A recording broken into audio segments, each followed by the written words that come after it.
Hello everyone, welcome back to another Farm Fact Friday. Harvest is still underway for farmers here in Northwest Ohio, but we have lots of sunshine and it's beautiful out. I wanted to talk a little bit about lime application. As you can see behind me, beside me, this is the spot of lime that has been, actually they put a big pile on the field and then apply it. So this was happening one of the evenings when we were harvesting. So I took some video and I'll post those videos in the comments when I'm finished here, but I just want to talk a little bit about lime application and then you can watch it actually happening. So let's take a few steps back and revisit those conversations we had about grid sampling and soil sampling. It's very, very important to understand your ground and what you're going to be planting the seeds in, because let's face it, if you don't have the right conditions for the seed, your yield could suffer. So when we talked about grid sampling, we also talked about how technology has brought us so far so that we can apply maybe it's lime or whatever the deficiencies are of the ground, we can apply it in the areas that actually need it. So we're combining all kinds of different topics here when we're looking at lime application. So you may be wondering, why lime? Well, part of the soil testing is determining what the pH is. So if you remember back to science, here we go again with the science discussion. pH tells us whether something is acidic or basic. And if the pH is 7, that's a neutral reading. Anything below 7 is considered acidic. And actually, there's quite a bit of land out there that is in the acidic category. The Michigan State University did a study and found that 25% of land is actually acidic. Now, what does that mean for crops if the land is acidic that we're putting them into? Acidic ground is toxic. It makes it very difficult for it to nourish that seed and help it to grow to the best of its ability. So we're looking at nutrient deficiencies within that crop, how can you create a bountiful crop if it's not able to take up the nutrients that it needs? The lime actually changes it into less of an acidic environment and increases that pH, because of its basic nature.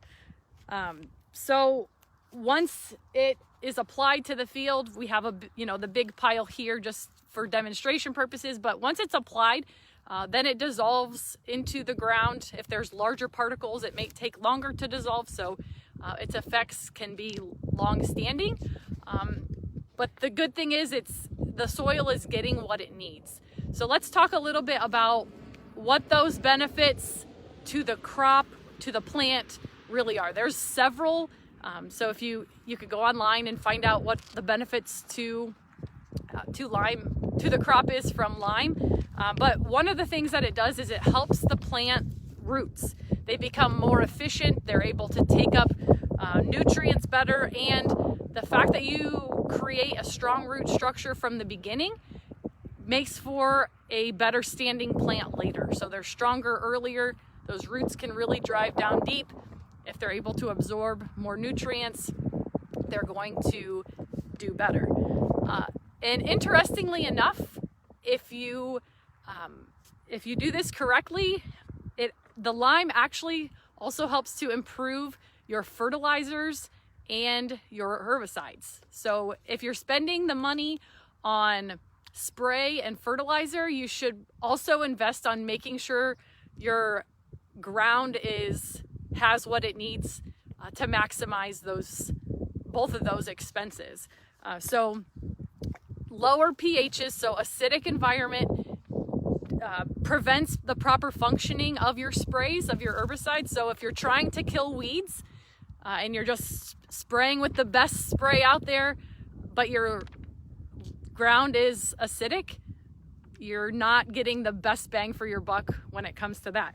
Same thing with fertilizers. If you're putting fertilizer on to help with yield, to help your plants grow, but you're not paying attention to what's in, what makes up your ground, again, you're not getting the most bang for your buck. So when you talk about return on investment, when you talk about yields, it's important to also make sure that the health of the actual ground is part of your equation.